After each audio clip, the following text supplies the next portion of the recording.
we got our bump and run, okay? We did a little bit of that one hop. We did a little bit of the ladder drill, worked on different clubs, and the pitching also went well too. What I have here for bunker, okay? For me, bunker is a lot easier than what most people give it, okay? I like to think about it in 3 key terms, okay? Set, pull, and scoop, okay? And we're gonna kind of break that down.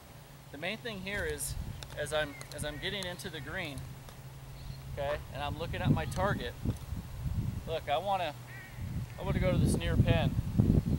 So I'm just gonna draw my line of where I wanna set up the club face, okay? I'm setting a line here that's a little more open. That's gonna be for my feet, okay? Now when we get set up, okay, I wanna start getting into the sand and start getting into the sand a little bit deeper and deeper. Now, there's 3 reasons why you wanna kind of get your feet into the sand. Anyone? You want to be lower so that the club path is Correct. below the You ball. want to be lower because you're, in essence, chunking the shot a little bit, okay? What's another reason why we want to kind of get our feet in there? Control. Stability, control. Yeah, control of the body, stability. So now my feet are kind of locked in, okay? And then what about a third thing? The feel of the sand. Absolutely. Perfect. That was awesome. So look, here's my club face. Here's my feet. Okay, my stance is a little bit open compared to my club face here.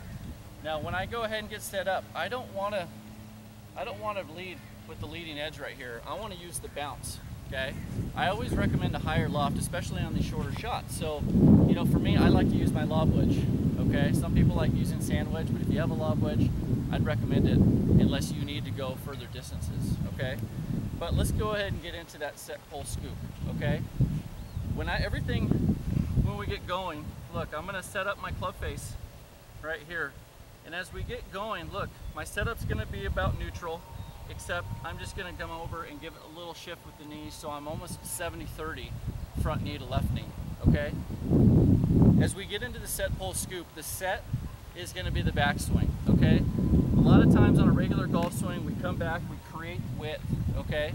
But for us in a bunker, I want you to set your hands as quick as possible, okay? As you're taking it back. So it's taking it back, and we're just gonna come back and set the hands, okay? And if you notice, this is pointing right down to the ball, okay? They're set.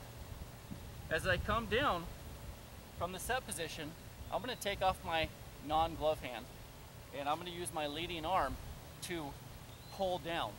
And if you see where I pull down, it's directly over the ball, okay? My club's parallel, all right?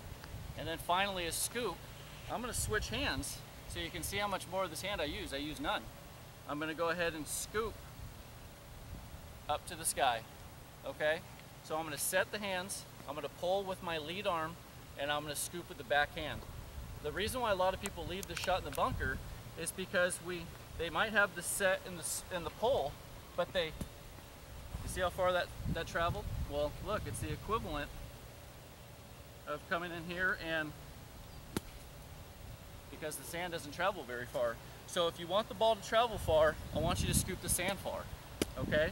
So in essence, the more that you scoop the sand, or the further you scoop the sand, the more the ball's gonna go, okay? So I'm getting in here, okay? Open stance, I'm gonna set, pull, and scoop, okay? Let's do it in that order here. Set, pull, scoop.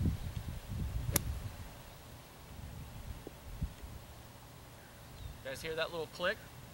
Let's do it again real quick here. How far behind the ball are you getting? You know, not very far. You know, when you get into the sand, even when you chunk shots out there on the range, it's probably because you're getting a little handsy with your right hand, okay? Kind of that casting motion. I'm gonna probably hit right about 3 inches behind the ball, okay? So I could be right here, but the main thing is I'm not pulling through with my lead arm, or else I would hit a shot thin. I have to activate the right hand to get the club head under it, okay? So